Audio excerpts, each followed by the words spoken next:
Aminata and baby Memunatu with tumor SWNS mercy ships. A British surgeon removed a life-threatening tumor from a baby's neck that was as big as her entire face. The lump has been growing since she was just 5 months old, but when her mother, Aminata, took her to the local hospital in Sierra Leone, doctors told her she was too young for surgery. By the time she was 10 months old, her family began to fear the worst until Aminata bumped into a volunteer who works for Mercy Ships, a healthcare charity that operates hospitals aboard ships. Global Mercy was docked in Freetown, and when the staff saw how the tumor would eventually suffocate her, they immediately agreed to perform surgery aboard their ship for free. I was very worried for my child, said Aminata. She's so little for such a condition. Earlier this year, she was admitted and prepped for the meticulous 4-hour surgery performed by Royal London Hospital's maxillofacial head and neck surgeon, Dr. Leo Chance. He successfully removed the tumor, effectively saving baby Memunatu's life. When Aminata first took her baby daughter to hospital, it was wrongly believed to be just a symptom of her having a cold, but the tumor continued to grow. Miraculously, during one visit to a children's hospital, Aminata and Memunatu met a Mercy Ships volunteer, South African Anne-Marie van Tonder, who immediately recognizing the critical situation and referred Aminata for a surgery on the ship.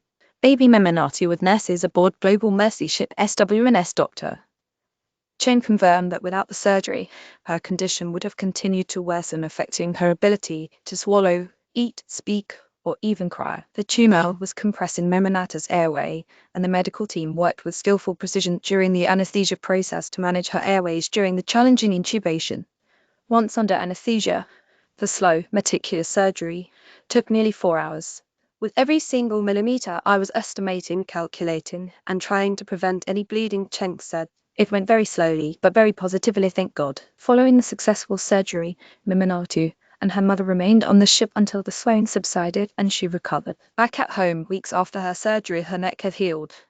Baby Memunatu with mom after surgery, Mercy Ship SWNS, where she was discharged. It was such a great joy for me to see Memunatu's face, said Anne-Marie. The tumor had grown so fast, almost the size of her head, hiding her beautiful face. Her eyes were so full of light and joy. Since 2022, the Global Mercy Ship has provided more than 2,633 surgeries in sub-Saharan Africa to people who are robbed of years of healthy life due to conditions that are easily treatable. If not for this surgery that Mercy Ships did for my child, she would have lost her life. More Mercy Ships success. Boy had to go barefoot for 13 years after childhood injury, but can now wear shoes thanks to free surgery. Toddler unable to bend arms due to burns hugs parents for first time after free life-changing surgery.